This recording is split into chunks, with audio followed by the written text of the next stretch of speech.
अल्लाह रब्बुल इज्जत ने कुरान मजीद में इरशाद फरमाया, या अय्युहल्लज़ीना आमनू कुतिबा अलैकुमुस्सियाम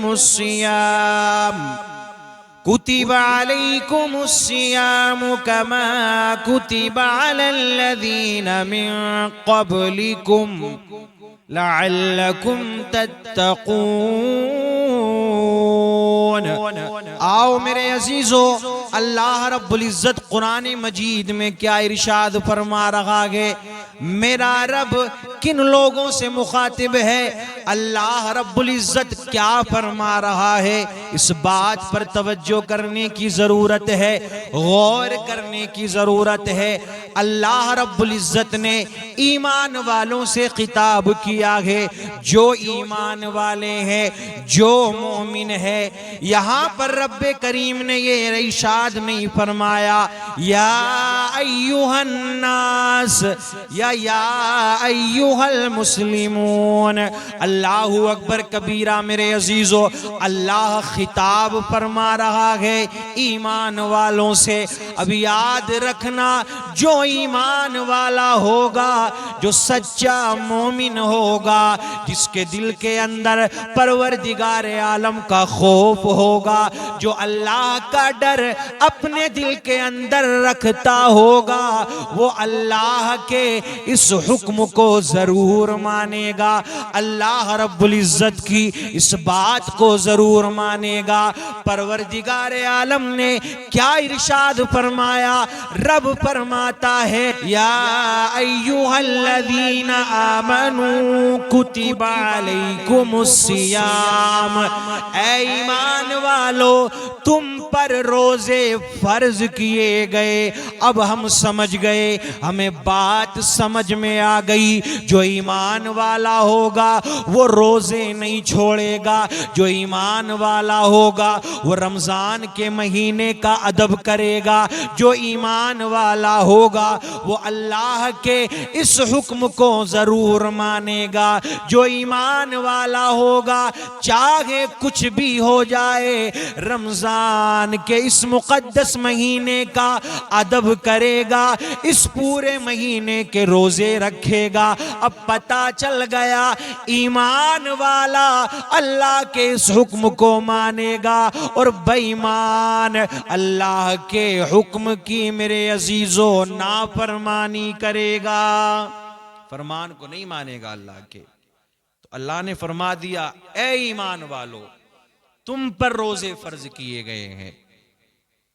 क्यों फर्ज किए गए, वजह क्या है इसकी, रीजन क्या है इसका? तो अगर मेरे अजीजों इसको तुम साइंस के हिसाब से देखोगे तो भी बहुत सारे फायदे नजर आएंगे, और आखिरत के हिसाब से देखोगे तो भी आपको बहुत सारे फायदे नजर आएंगे। अल्लाह ने कुरान मुकद्दस के अंदर इसी आयत के आखिर में इरशाद फरमाया, लअल्लकुम तत्तकून। अल्लाह रब्बुल इज्जत इरशाद फरमाता है, इसलिए रोजे फर्ज किए गए हैं ताकि तुम परहेजगार बन जाओ, ताकि तुम नेक बन जाओ, तकवा इख्तियार कर लो, अल्लाह का खौफ तुम्हारे दिल के अंदर पैदा हो जाए। अल्लाहू अकबर कबीरा मेरे अजीजों, जब परहेजगार बन जाओगे, जब नेक बन जाओगे, जब मुत्तकी बन जाओगे, परवरदिगार का खौफ अपने दिल के अंदर रखोगे, तो अल्लाह रब्बुल इज्जत ने मेरे अजीजों ऐसे लोगों के लिए जन्नत तैयार कर रखी है। और दुनिया के फायदे क्या हैं? आप दुनिया के फायदे भी देखो, किसी भी डॉक्टर से जाकर के पूछो, किसी भी बड़े से बड़े साइंटिस्ट से या बड़े से बड़े हकीम से, तबीब से, तजुर्बेकार से जाकर के पूछो कि मुसलमान जो रोजा रखते हैं उससे जिस्म को कितना फायदा मिलता है, कितना सुकून मिलता है, कितनी बीमारियां खत्म होती हैं। और एहसास होता है मेरे अजीजों, एहसास कि हाँ वो लोग कि जिनको खाना नहीं मिलता है, जिनको पीने नहीं मिलता है, जिनके पास में खाने को कुछ नहीं है, उनका क्या होता होगा। ये भी इस्लाम ने हमें सिखाया है, ये भी बता दिया गया है। कुछ लोग कहते हैं ना कि ये रोजे इसलिए रखे जाते हैं कि लोगों के पास, जिनके पास खाने को नहीं होता वो रोजे रखते हैं, जिनके पास में अनाज नहीं होता वो रोजे रखते हैं। माज़ल्लाहि रब्बिल आलमीन, ऐसे जाहिल भी पढ़े। याद रखना मेरे अजीजों, ये बात कान खोल करके सुन लेना, रोजा रखना फर्ज है, जिस तरह से नमाज फर्ज है, जिस तरह से ज़कात फर्ज है, जिस तरह से हज करना फर्ज है, इसी तरह से रोजा रखना भी फर्ज है। अगर कोई शख्स रोजा नहीं रखता है, रोजा नहीं रखता है, तो वो गुनहगार कहलाएगा, उसको सजा मिलेगी। लेकिन याद रखना, किसी ने रोजे की फर्जियत का इनकार कर दिया, किसी ने ये कहा कि रोजे वो रखते हैं कि जिनके पास में खाने को नहीं है, रोजे वो रखते हैं जिनके पास में अनाज नहीं है, माज़ल्लाह। तो याद रखना, अगर रोजे की फर्जियत का कोई इनकार कर रहा है, मजाक बना रहा है, अल्लाह के इस हुक्म का मजाक बना रहा है, तो याद रखना मेरे अजीजों, वो शख्स मजहब इस्लाम से खारिज है, उसका इस्लाम से कोई वास्ता नहीं है। आका फरमाते हैं जितनी भी चीजें फर्ज हैं, याद रखना अगर एक चीज को भी छोड़ दोगे तो बरोज़े क़यामत मरने के बाद में जन्नत की खुशबू से भी दूर रहोगे। ना रखना एक अलग चीज है, नहीं रखते बहुत सारे लोग, लेकिन आप इंकार कर दें सिरे से, ऐसे लोग पैदा हो गए हैं। नमाज के बारे में भी यही कहते हैं कि नमाज ये तो मौलवियों का काम है, कि नमाज कहां से आई है, माज़ल्लाह। अरे कुरान को पढ़ो, अल्लाह का कलाम पढ़ो, तुम्हें पता चलेगा। हकीकत तो उस वक्त सामने आएगी ना जब परवरदिगार आलम का कलाम पढ़ोगे, देखोगे, सुनोगे। पढ़ना नहीं आता है तो दूसरों से सुनोगे, तब पता चलेगा कि क्या फर्ज है, क्या चीज करना चाहिए और क्या नहीं करना चाहिए। सिर्फ अक्ल के घोड़े दौड़ाने से या अपनी जबान को चलाने से काम नहीं बनता है। याद रखना, अगर इनकार किया है, मैंने फिर कह दिया कि ना रखना एक अलग मामला है, और अगर कोई उज्र नहीं है फिर छोड़ रहा है तो वो सख्त गुनाहगार है। और एक जो होते हैं वो इस टाइप के जो लोग होते हैं, एक तो उन्होंने रोजा छोड़ा, ठीक है छोड़ दिया रोजा, बात ये भी ठीक नहीं है, और दूसरा फिर वो खुलेआम खा रहे हैं।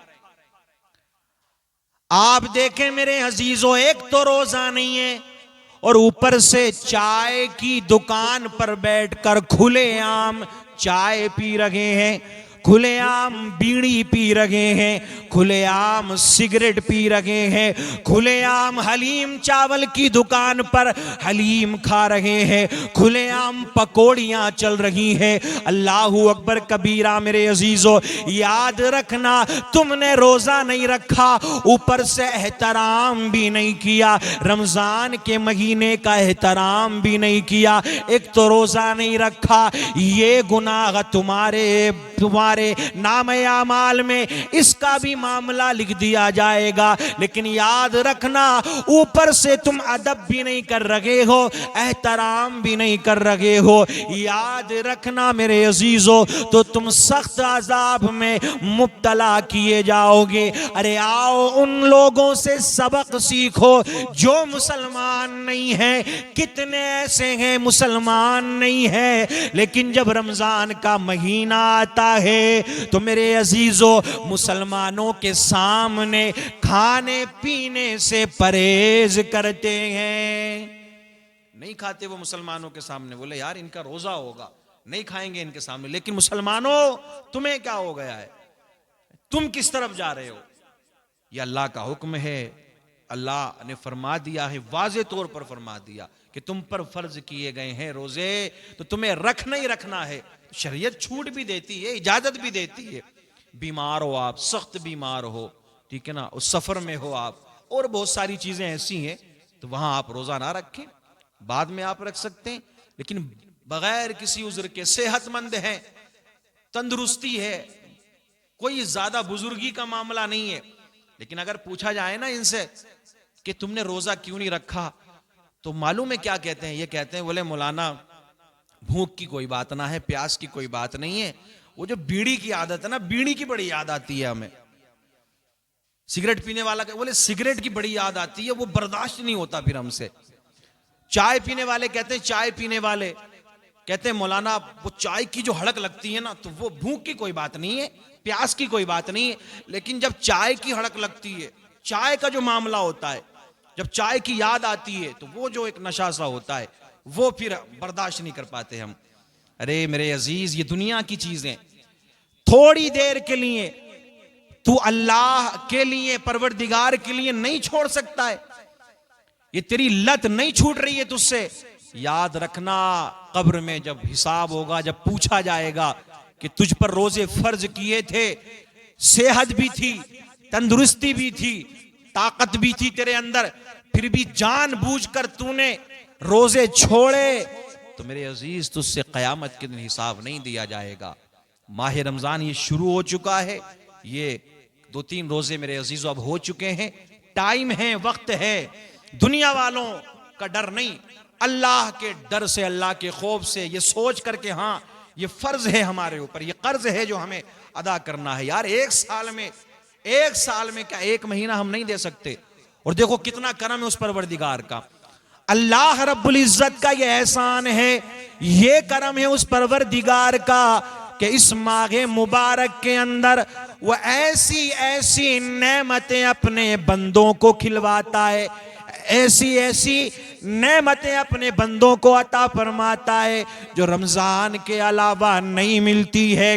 अल्लाहू अकबर कबीरा मेरे अजीजों, रमजान के अलावा बाजार में मौजूद है, लेकिन आपका मन नहीं कर रहा है खरीदने को, इतनी ताकत नहीं है, इतना पैसा नहीं है, लेकिन परवरदिगार का कितना करम है, इस माह मुबारक के अंदर कितनी बरकतें अल्लाह ने रखी हैं कि अल्लाह अपने बंदों को इस माह मुबारक में बेशुमार नेमतें अता फरमाता है।